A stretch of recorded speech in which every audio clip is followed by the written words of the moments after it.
5 year के लिए ban कर देंगे। शिट शिट शिट, बहुत गड़बड़ हो गई है, बहुत ज़्यादा गड़बड़ हो गई है, ठीक है ना।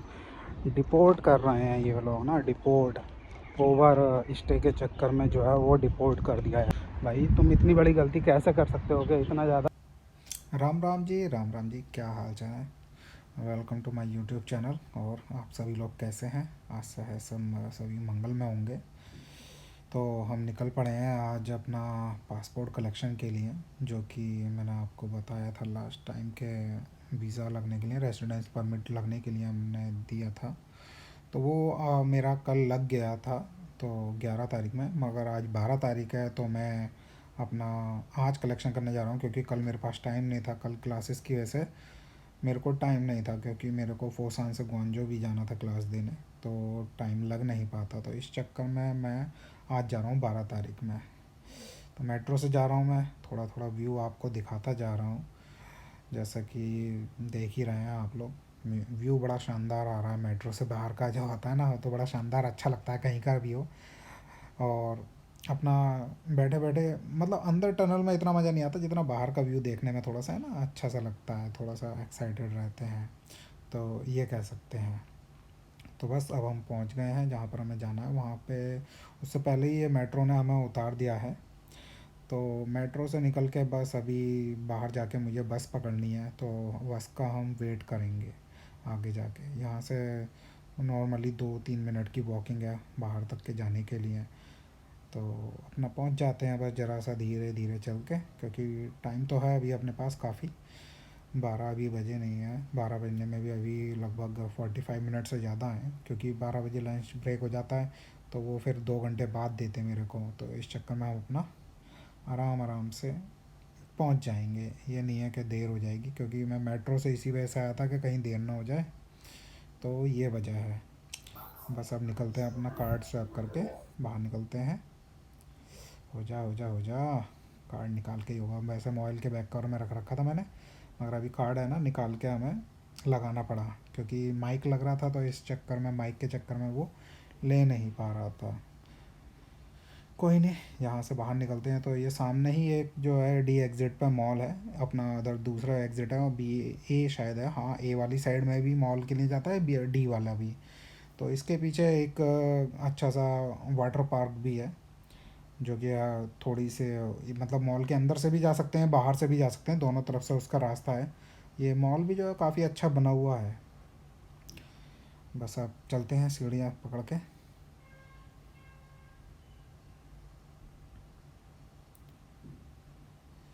चलो चलो चलो, पिज़्ज़ा जा रहा है, पिज़्ज़ा, माय गॉड। वाह, बाहर का मौसम तो अच्छा हो रखा है। तो अभी क्या है, ज़्यादा धूप नहीं हो रही है, तो थोड़ा सा सही है, वरना भयंकर वाली गर्मी वाला अभी भी सीन यहाँ पे हो रखा है, कि ज़्यादा अभी ठंड नहीं है, ठीक है ना। तो बस अपना दही थोड़े कपड़ों में है, मगर यह है बाहर बादल हो रखे हैं, तो उससे थोड़ा सा हमें सुकून मिल रहा है, ये कह लीजिए। तो थोड़ा सा बस वही है, बादलों का हमें थोड़ा सा फ़ायदा मिल गया। बाहर भी निकल रहे हैं तो कोई ये नहीं है कि ठंड लगेगी, या फिर धूप है तो गर्मी ज़्यादा लगेगी। ये ओ प्लाज़ा है इस जगह का नाम ना, ये जो मॉल है इसका नाम है ओ प्लाज़ा। तो बस ये आ गए हैं बस स्टैंड पे, सामने ही बस है। और आप देख सकते हैं ये जो बिल्डिंग मॉल के सामने है, बिल्कुल चारों ओर से कवर्ड करके क्यों रखी हुई है। तो ये इसका रीज़न ये है कि इसके मालिक ने जो है ना, ये बिल्डिंग मॉल वाले को दी नहीं। जितने पैसे वो मांग रहा था उतने पैसे उसने दिए नहीं मॉल वाले ने, तो उसने अपनी बिल्डिंग बेची नहीं मॉल वाले को। तो इस वजह से इसे चारों तरफ से कवर करके डाल रखा है कि भाई ये मेरी ज़मीन है, इसे मैं कैसे भी कर सकता हूँ। और इसके लिए रास्ता छोड़ रखा है, बाकायदा रास्ता सब छोड़ा जाएगा इसके आने जाने के लिए, सब कुछ। मगर यह है कि पूरा का पूरा शो बेकार हो जाती है ना ऐसे में। तो क्या पता अब इसको इसके मुताबिक पैसे मिलें या ना मिलें, पता नहीं। मिलेंगे या हो सकता है कम भी मिलें, तो देखो क्या रहता है। वैसे तो बाद में धीरे धीरे कुछ टाइम बाद यहाँ पे बेच देते हैं, मगर ये है कि यहाँ पर ज़बरदस्ती कब्जा वगैरह जो चीज़ है ना, वो नहीं कर पाते यहाँ पे लोग बाग ना, तो उसका बड़ा अच्छा सीन है। तो इस मामले में गवर्नमेंट थोड़ी अच्छी है, ये कह लीजिए। तो बस अब अपना बस का वेट करते हैं, हो सकता है 5-10 मिनट में जो है बस अपनी आ जाएगी। लो जी अपनी बस आ गई है, बस अब चलते हैं। सब इसी के इंतजार में खड़े थे लग रहा। ये है और चाइना का पेमेंट सिस्टम दिखाते हैं। ये बाहर ऑप्शन भी दे रखा है इसने, अली पे, वी चैट और कार्ड के थ्रू, जैसा कि अपना कार्ड है। निकल पड़े, चल पड़े, टेप करो और चलो अपनी मेट्रो की तरह। और बटन भी है यहाँ पर ना गाड़ी को रोकने के लिए, तो अगले स्टॉप पर अगर हमें रुकवानी है तो बटन हम दबा देंगे और बटन दबाने के बाद ही अगले स्टॉप पर हमारी गाड़ी रोक लेंगे, जिससे सवारी उतर जाए। क्योंकि यहाँ पर बहुत सारी जगह ऐसा है जिस पर सवारियाँ कम चलती हैं, तो वो ये क्या करते हैं, वहाँ पर फिर स्टॉप पे देखते हैं सवारियाँ हैं तो रोकेंगे, नहीं हैं तो ये चलते चले आएंगे। क्योंकि जिसे उतरना होता है वो अपना बटन दबा देता है, ये कह लीजिए। तो एक नंबर का ये हो रखा है यहाँ पर जो है ना, मस्त हो रखा है इस टाइम पर। बट थोड़ा सूरज निकलने से गर्मी बढ़ जाएगी अभी थोड़ी देर में ना, तो बहुत ज़्यादा वो हो जाएगा। और आप देख सकते हैं कितनी बड़ी पार्किंग है ये, है ना, अभी यहाँ पर है, मगर पूरा ये जो मैदान है लगभग 1000 गाड़ियाँ तो आ ही जाएंगी मेरा मानना है। तो इतनी बड़ी पार्किंग है और यहाँ पर वीकेंड पे जो है इतनी भीड़ होती है, सैटरडे संडे पूरा फुल रहता है। और अभी को तो छुट्टियाँ चालू हो जाएंगी तो वो आपको पूरा फुल ही नज़र आएगा।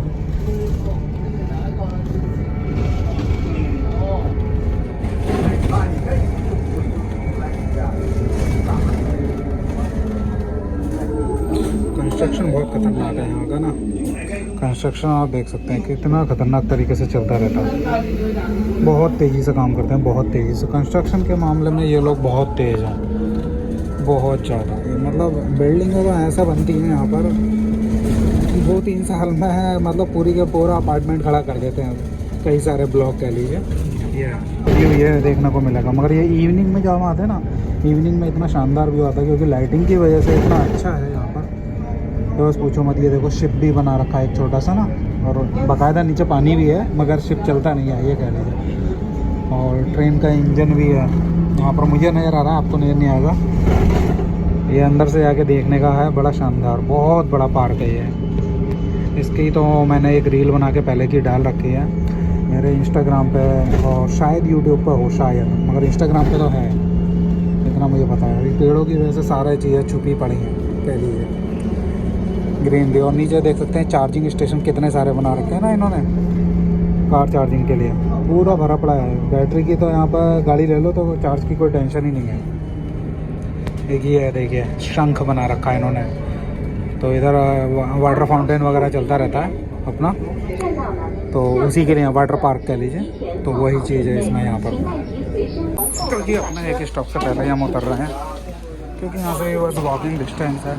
रेड लाइट क्रॉस करके सामने ही मेरे को जाना पड़ता, तो मैंने सोचा रेड लाइट के बाद वाले स्टेप पे क्या होता है ना, इसी वाले स्टॉप पे उतर के अपना लेफ्ट ले लेंगे और क्या है।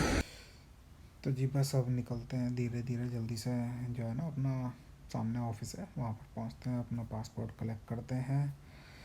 रैंप भी अच्छे बना रखे हैं जगह जगह पे, नहीं ना व्हील चेयर के लिए, कभी किसी को कोई परेशानी ना हो व्हील चेयर वाले को, तो बढ़िया है ये सिस्टम भी अपना। बस पास में ही है, 2-3 मिनट का रास्ता और है, अपना निकलेंगे और अपना पासपोर्ट कलेक्ट करते हैं। बाकी भाई ग्रीनरी आपको कैसी लगती है ये देख के बताइए। और साफ़ सुथरा तो वैसे काफ़ी है, बट कहीं ना कहीं थोड़ी बहुत मिट्टी रहती है, तो वो तो चलता है थोड़ा बहुत मिट्टी तो, मगर यह नहीं है कि भाई धूल उड़ रही है। तो अपना दोनों तरफ से रोड देख के क्रॉस कर ले। अब निकलते हैं अपना ऊपर की तरफ। थोड़ी सी जो है सीढ़ियाँ चढ़नी पड़ेंगी, तो वो कोई इशू नहीं है, तो सीढ़ियाँ चढ़ के तो हम निकल ही जाएंगे, क्या रखा है सीढ़ियाँ चढ़ना, कौन सी बड़ी बात है, ये तो और अच्छी बात है। इसके सीढ़ियों पर हम जैसे ही चढ़ेंगे अपने घुटने और अच्छे रहेंगे, अपने टांगों में थोड़ी सी जान और आएगी। तो सामने ही आ गया अपना एडमिनिस्ट्रेटिव सर्विस सेंटर, जो कि है वीज़ा ऑफिस, और इनका शायद लोकल में भी कोई ना कोई काम होते हैं, तो उसके लिए ही है अपना, कह लीजिएगा। अपना पासपोर्ट आ गया है, वीज़ा लग के रेजिडेंस परमिट अपना एक्सटेंड हो गया है, जो कि हमें मिला है अभी 1 ही साल का, ठीक है ना। तो 1 साल का ही मिला है, मुझे लगा 2 साल का शायद दे देंगे, मगर कोई बात नहीं है, 1 साल का ही बहुत है। आगे आके फिर एक्सटेंड करवा लेंगे, कोई इशू नहीं है इतना ज़्यादा, क्योंकि अपने जब डॉक्यूमेंट वगैरह सब पूरे हों तो ये कोई परेशान वगैरह ऐसा कुछ नहीं करते और वीज़ा एक्सटेंड कर देते हैं। बट ये आने जाने का थोड़ा सा चक्कर लगता है, ये कह सकते हैं। तो वो जो उन्होंने पेनल्टी लगा के बाद में है ना, तब वो लड़की अब जा पाएगी, वरना मुश्किल था उसका वो है ना रुक पाना। वरना यही रहता है कि बस अब तो गए, चलो जाओ निकलो यहाँ से। भाई तुम इतनी बड़ी गलती कैसे कर सकते हो कि इतना ज़्यादा रुक कैसे सकते हो? तो वही चीज़ें हैं, ठीक है ना।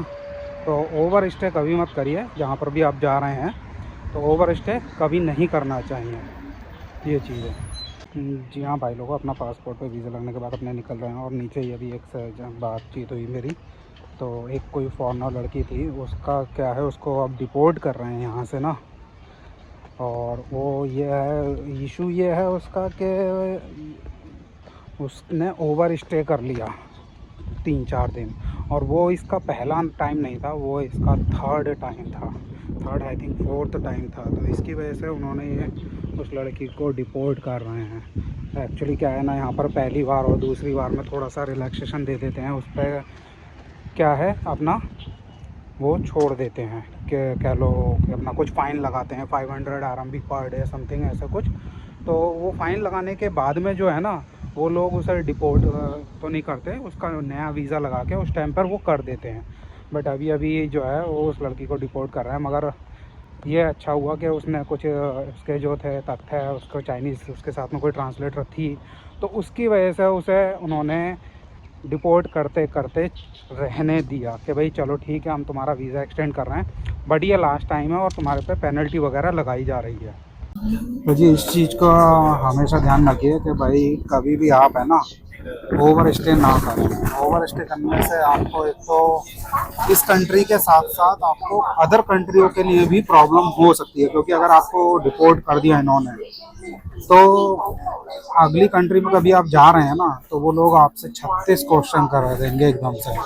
क्यों हुआ, कैसे हुआ, क्यों करा, तुम्हें ओवर स्टे इतनी बार कैसे रह गए, कैसे कर सकते हो कोई भी ऐसा इंसान, कि जब आपका वीज़ा है इतना, तो आपको कैसे ध्यान नहीं रहा।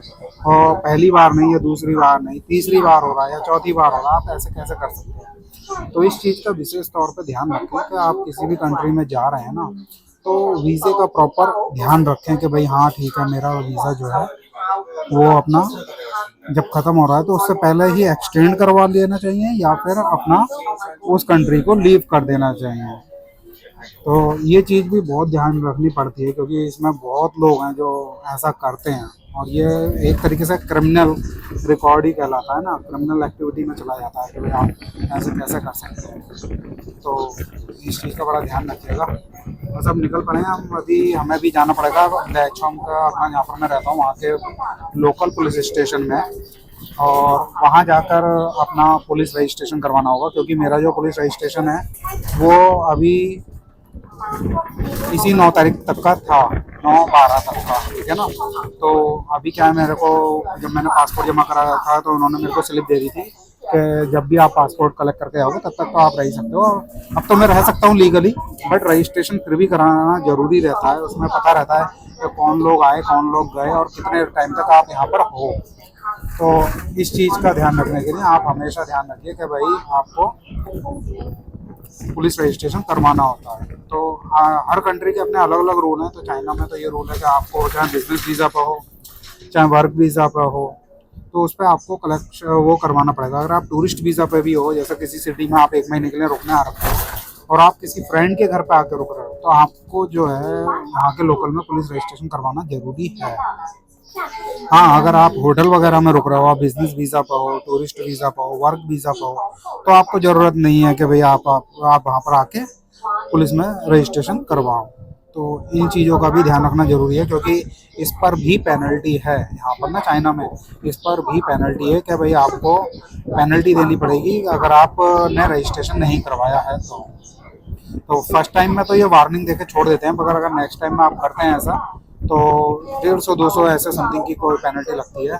और हाँ, मैं आपको बताना भूल गया, जो वीज़ा के लिए जो अपना पेनल्टी होती है ना ओवर स्टे का, उसमें आपको 500 RMB पर डे के हिसाब से भी पेनल्टी देनी पड़ जाती है। 500 RMB पर डे और मैक्सिमम शायद 10,000 RMB समथिंग ऐसा कुछ पेनल्टी है। और आपको 5 ईयर के लिए बैन कर देंगे एंट्री करने के लिए चाइना में। तो सोच सकते हैं आप तो इन चीज़ों का कितना ध्यान रखना पड़ेगा कि भाई हाँ बैन भी ना हो और आप लीगली रह सकें। तो हमेशा इन चीज़ों का ध्यान रखना कि कहीं पर भी आप ओवर स्टे ना हो पाएँ। तो जी अपना घर के नीचे आ गए हैं अभी हम। और अभी जो मैंने रजिस्ट्रेशन के लिए बोला था वो मैं कल सुबह जाऊँगा, क्योंकि अभी थोड़ा टाइम नहीं है, मेरी क्लासेस हैं, उसके बाद में जाऊँगा। तो मैंने कहा कल चला जाऊँगा सुबह, कोई इशू नहीं है, इतना ज़्यादा वो नहीं है, ठीक है ना, क्योंकि हम वर्क परमिट वाले हैं, वर्क वाले हैं, तो इतना ज़्यादा प्रॉब्लम करता नहीं है कोई भी। तो पहले मैं लंच करता हूँ, फिर उसके बाद हम जाएंगे क्लासेस के लिए। तो अभी हम खा रहे हैं मूली, सिरके वाली मूली, और थोड़ी देर में आने वाले हैं अपने फ्राइड ठूडो, मतलब अपने आलू की सब्ज़ी कह लो एक तरीके से, और चावल है, वो दोनों चीज़ें खाएंगे और लंच का एंजॉय करेंगे। आशा करता हूँ आपने भी वीडियो एंजॉय करी होगी, और थोड़ी बहुत जो नॉलेज मैंने दी है उस पर भी, मैं इतनी ज़्यादा नॉलेज तो नहीं दी, मतलब थोड़ी बहुत नॉलेज है, उतनी काफ़ी है, मगर नॉर्मल चीज़ें हैं ये चीज़ें ना, तो वो सही है, अपने के जानकारी में रहनी चाहिए। तो मिलते हैं फिर आपसे नेक्स्ट वीडियो में। See you, bye bye. Next video में आपको एक और चीज़ लेकर आने वाले हैं, चाइना में कार कैसे चलाएं, ठीक है ना, मतलब कैसे लाइसेंस के लिए अप्लाई कर सकते हैं। 2 तरीके के लाइसेंस होते हैं, तो उसके बारे में आपको बताएंगे नेक्स्ट वीडियो में।